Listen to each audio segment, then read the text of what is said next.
J'accueille maintenant Omar Harfouch, mesdames, messieurs. Omar Harfouch. Omar Harfouch.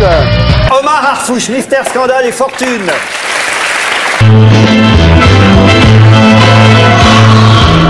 Omar Harfouch, 37 ans, playboy, milliardaire et jet-setter.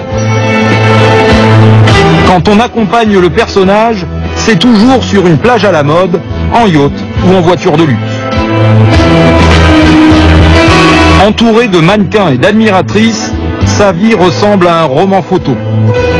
Aventurier toujours bronzé, il accède à la notoriété grâce à la télé-réalité. Playboy flambeur et homme d'affaires qui aurait bâti sa fortune dans les pays de l'Est. Nouvelle figure de la jet set, habitué des magazines People. Il va figurer ce soir parmi le Gotha international du show business. Sharon Stone, évidemment. Robin Williams.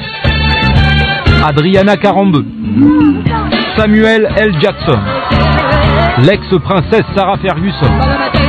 Faye Dunaway et John Galliano. Ivana Trump. Et pour clore ce prestigieux cortège, Omar le milliardaire. Omar Harfouch est un homme d'affaires franco-libanais.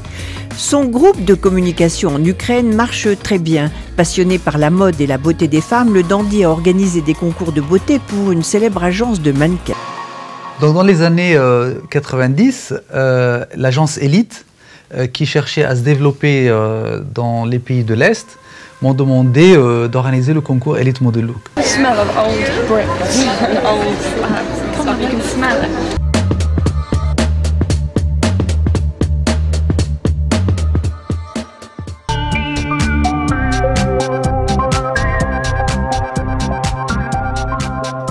L'univers impitoyable du mannequinat. Omar Harfouch, bonsoir. Bonsoir. C'est un monde que vous connaissez bien, dans lequel vous évoluez depuis une vingtaine d'années maintenant, et vous avez décidé d'écrire ce livre, Modèle, le mannequinat de A à Z. And touring in many countries, including Lebanon. Please give a warm welcome to Omar Harfouch.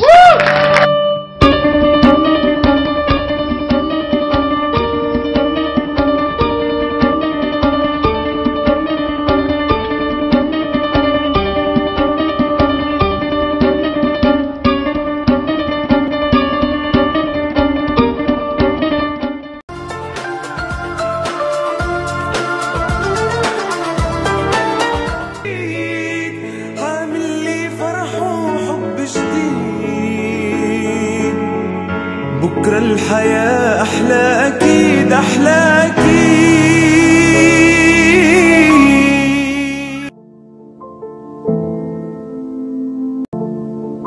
C'est un pianiste, Omar Harfouch, qui un jour, en plein concert à Tripoli, a été à moitié asphyxié par des odeurs absolument insupportables. Omar Harfouch, qui montre à quel point l'engagement des artistes et plus largement l'engagement citoyen peut faire bouger des montagnes.